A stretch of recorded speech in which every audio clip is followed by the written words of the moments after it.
So I hope I'm sharing the screen all right. Just a moment.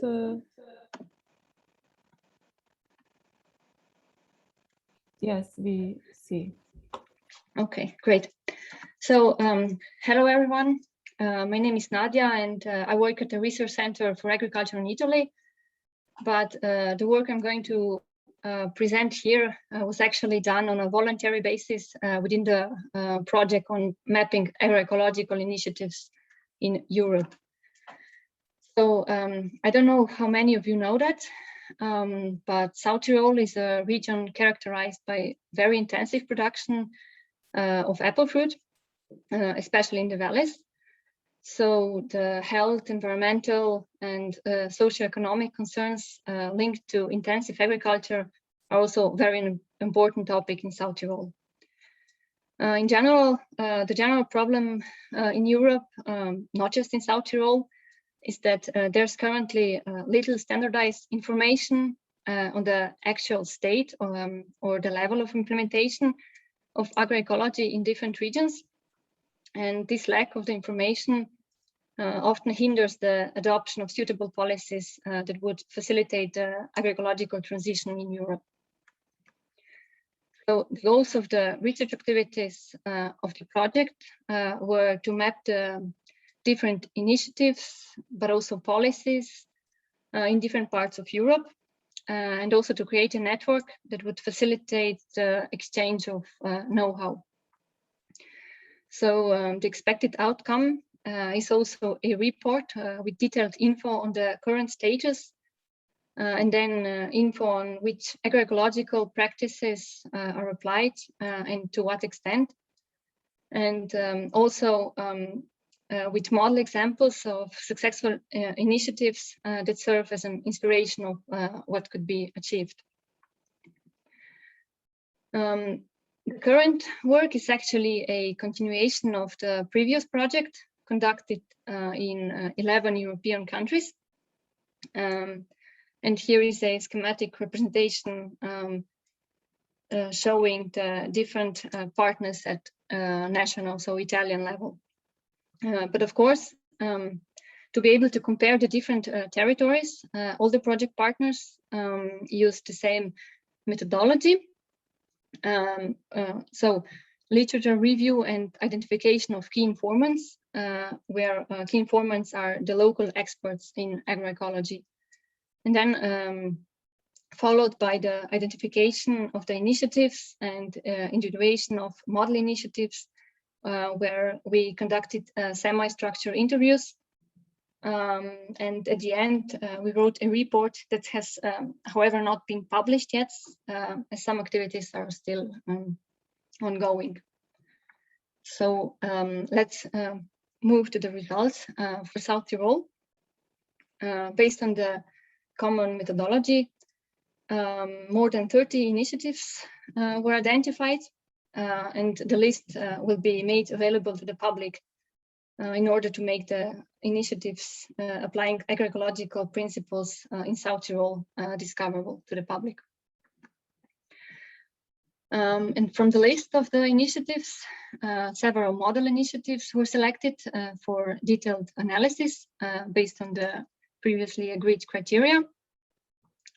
So the focus of the analysis was to highlight the positive impacts that the initiative has at a local level, but also the limitations and challenges that it faces. And the final goal was to highlight what is possible and the existing challenges for scaling up at a regional level. So as the project activities have not yet been published, and because I'm only presenting a small portion of the data today, the initiatives are going to be described here without naming them. So the first model initiative grows organic food and aims to achieve self-sufficiency, and the producer applies different agroecological principles, mainly mixed cultures, permacultures, then also mulching, cover crops, soil protection, but also it uses also alternative plant protection to avoid pesticide use, and it also has dedicated wild zones. So The producer here puts great efforts in preserving biodiversity, and it also doesn't use any pesticide. And additionally, the producer also actively participates with associations and sells the products locally. And the farm also accepts interns and offers permaculture courses. However, despite the success, the farm also faces some challenges, for example, there is still some pesticide drift from neighboring farms, despite the protective hedges. And then the collaboration with local institutes is often difficult as they have different interests. And finally, there is no direct funding for applying agroecological practices in use in Italy or in South Tyrol. Please, time. Yeah, okay, then I have the second initiative, also grows organic food for local consumers, but it is mainly focused on promoting ancient varieties and agrobiodiversity. And it also uses many agroecological principles. The producer is also very active in networking, but the main limits are that there's a limited distribution of the products of this farm in the region, and the fact that some products that are not actually local but novel are presented as traditional. So to conclude, what is the current situation of agroecology in South Tyrol? Well, there's a limited amount of initiatives following agroecological principles, but there are more and more of them every year. And the existing initiatives use a combination of a wide variety of agroecological measures, which have many positive impacts, although there are still a lot of challenges that needs to be addressed. Okay, so I'm ending this presentation because my time's up. Thank you. Thank you, Nadja, for this very interesting presentation. And I invite from Romania. I'm just trying to unshare. I'm not sure if, okay, I'm not sharing anymore, right? Yeah. Okay, can Sanziana Morarita from Romania to prepare his presentation? Is Sanziana here, please? No, she's not here. And from South Africa, Mr. Mungwe. Is Mr. Mungwe here?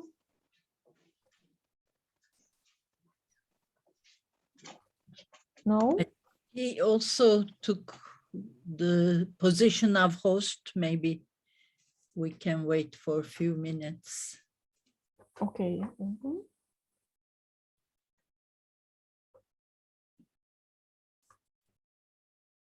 Hello? Can you hear me? Yes, we hear you. Can you hear me? Please, you have only 10 minutes, please. And so is this here? Okay, let's share your presentation, yes. Okay. You have only 9 minutes, yes. All right. Can you see my presentation?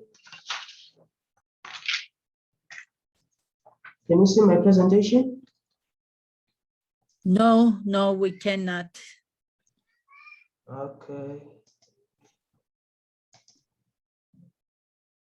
You can see it? Yes, please make it full screen.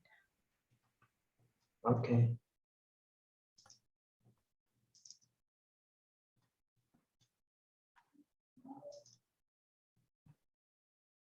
You can see it? Yes, now fine. Okay, thank you so much. Thank you for giving me this opportunity. I would like to greet everyone. I'm from South Africa. So today I'm going to present about earthworms.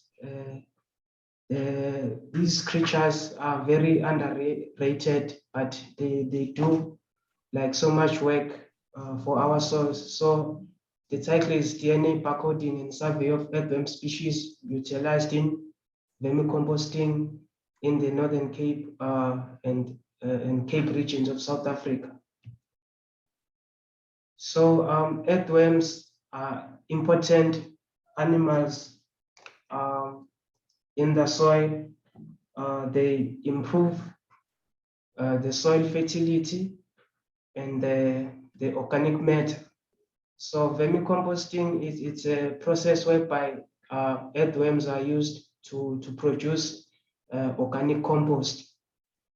So this organic compost can save money for the farmers which are using earthworms to improve their soil.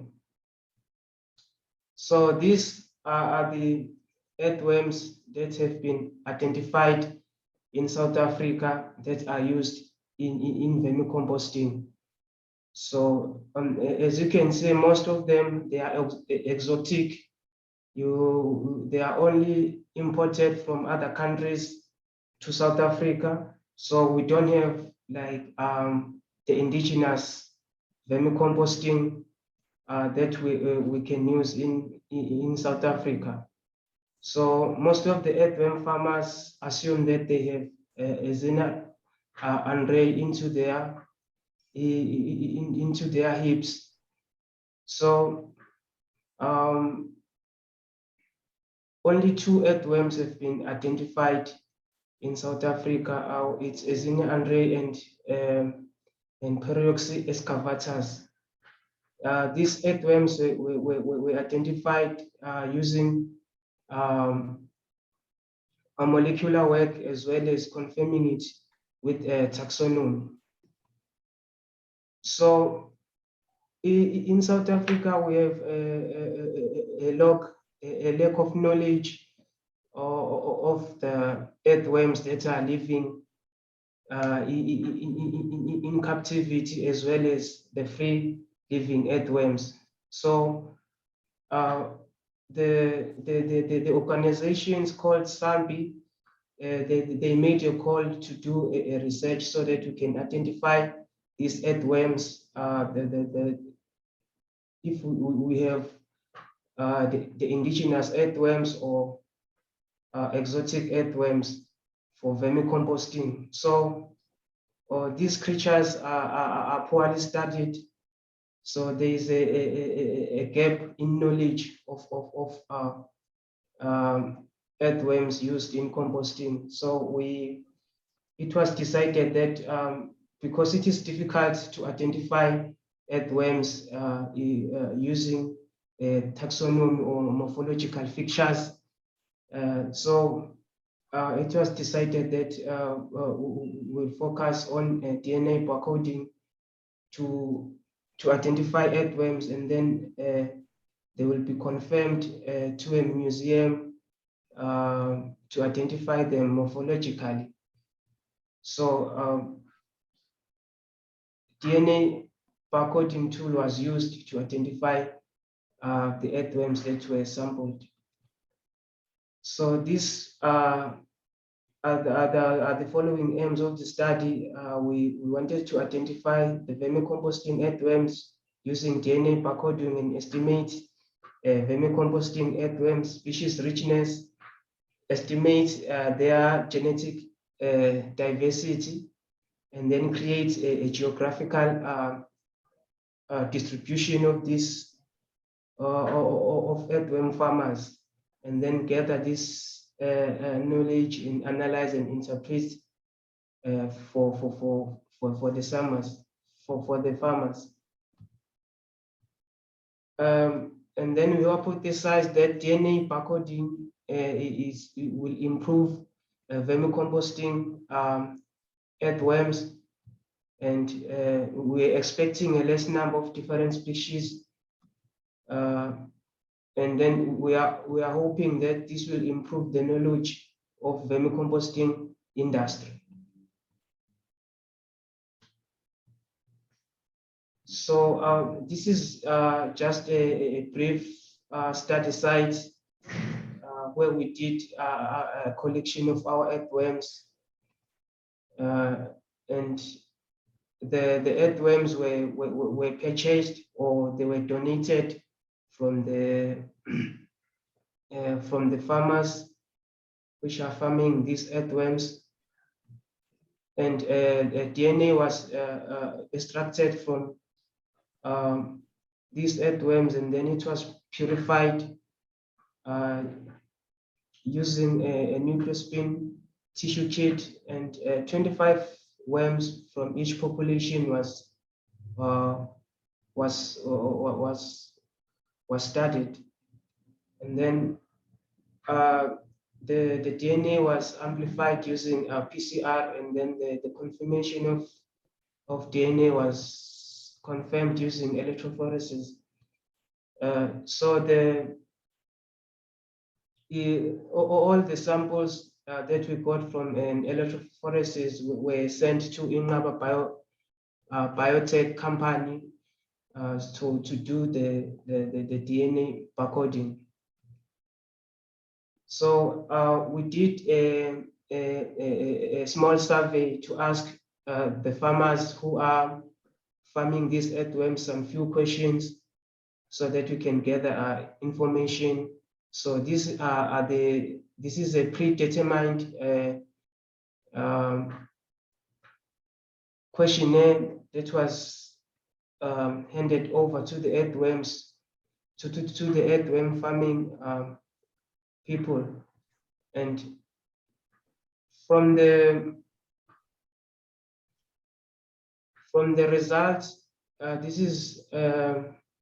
we found out that all these earthworms that were collected from the farmers, they represent an exotic species, and there is no genetic difference, and they all represent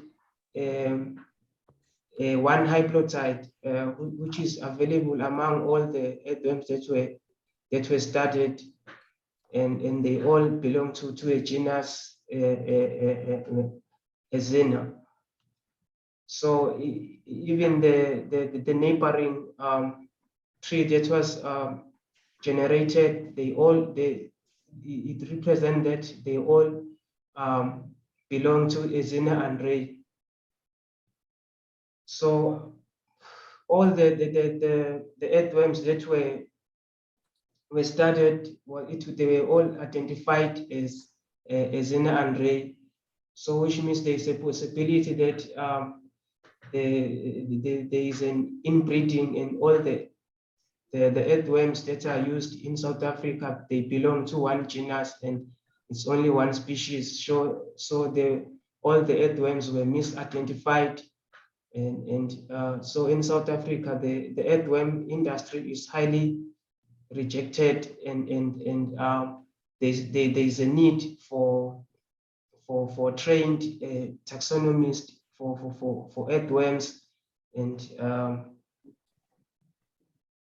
improvement to the earthworm farming industry. So time, please. Time. Okay, thanks. I think let him conclude, please. You conclude. Go back. So in future, we are planning to reevaluate all the earthworms that are used in vermicomposting farming, and look at the endemic species that we can use for vermicomposting, and we still require more information about where we can locate all the farmers and the possible vermicomposting earthworms which are indigenous to our country. Thank you so much.